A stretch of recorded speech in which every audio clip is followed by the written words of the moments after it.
Q open. Audio up. Carol, make sure the phone guests are standing by. 8, Flying graphic. 7, Camera 2, I'm going to be coming to you 5, first. Stand by to Q mark. 4, 3, 2. And Q mark.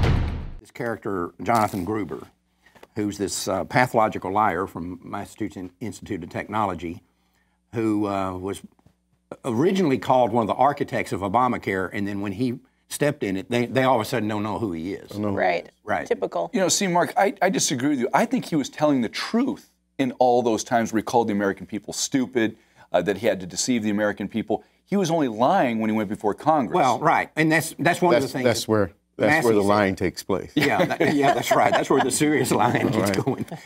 But That's sad. you had called me about that. I mean, what alarmed you about?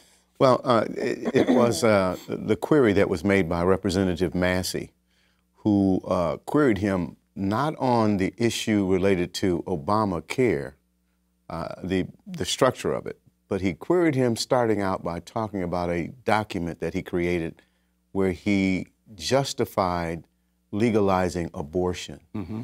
Financially. Financially. He looked at it from an economic standpoint, and he said there are economic benefits for controlling population. Right. And part of his definitions of doing that was identifying what he called positive selection. Of marginal children. Of marginal children or poor kids. Right. And he took that, Massey did, and graduated that discussion or that paper into what was going on inside Obamacare with IPAB, which is the Independent Panel Advisory Board, where they're going to be determining who gets health care for the elderly. On an economic basis. Based upon economic viability. Right, right. And so what we see is a representation of the eugenics movement in America is still alive and breathing and showing itself up in Obamacare and in other policies within our government. Well, let me ask you something, Stephan. You were one of the people one of the experts in MAFA 21, our movie. Right. Does this reinforce what we said throughout the movie? Oh, absolutely. Isn't this exactly what we said? It is precisely, and every now and then we get a pullback, if you will.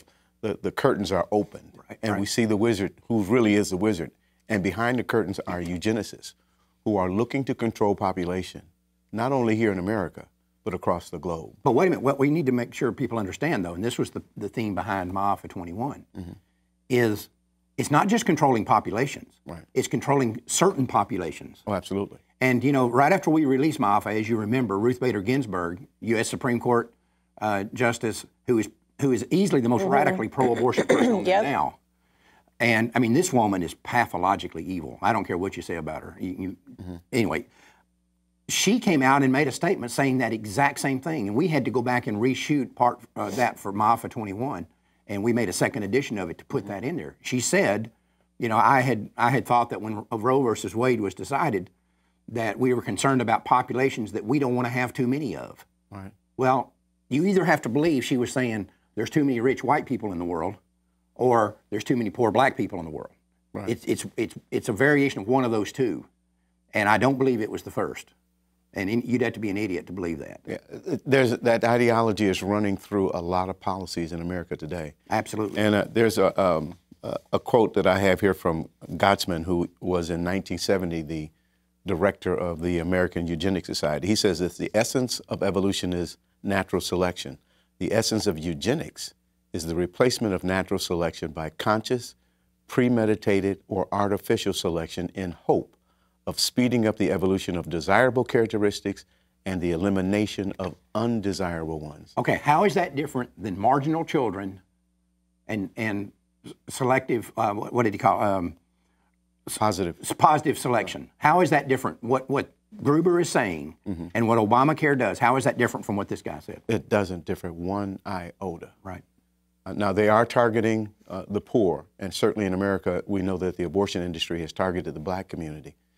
But they are broadening that effort, not only in terms of controlling population in America, but in their mission statement, that is the Planned Parenthood. And you and I looked at it before we went on show today.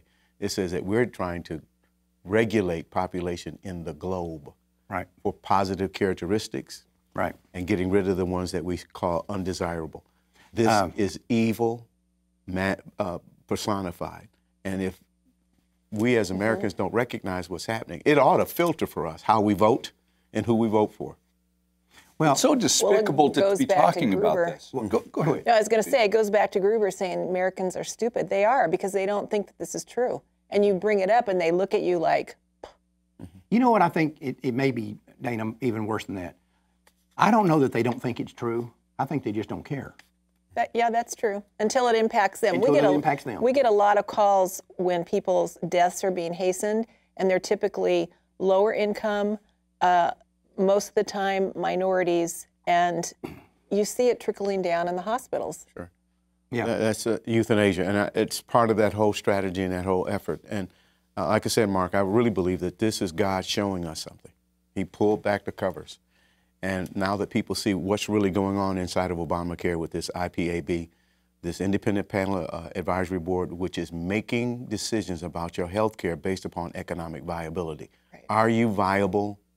What do you bring to the table? What do you bring to the table? If you're not, then out of here. And that's what Gruber was saying in his study.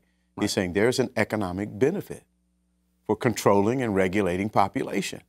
And we live better when there's less poor people. Well, when he wrote that report, it was in the early 90s, and he said, we've already seen a benefit of $14 to $17 billion in the United States Treasury through legalized abortion. And then he has the gall to come on there and say, but I'm not taking a position on abortion. That is a position on abortion. Here's what we're missing, is that you've got to connect the dots. John Holdren, who was the science czar, says that we believe that abortion and forced sterilization will help protect the planet. What is he doing in the Obama administration? Gruber, right, who's advocating positive selection, what is he doing working in this administration? Right. You got to make the connection. Something's going on here behind the scenes relative to how to control the economy and how to control population in order to produce an environment where they're comfortable.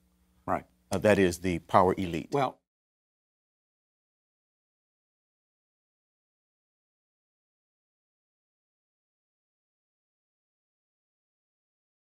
unfortunately, we're out of time. Thanks for being with us, and don't ever forget, Life Dynamics is not here to put up a good fight. We're here to win, because winning is how the killing is going to stop. We'll see you in February.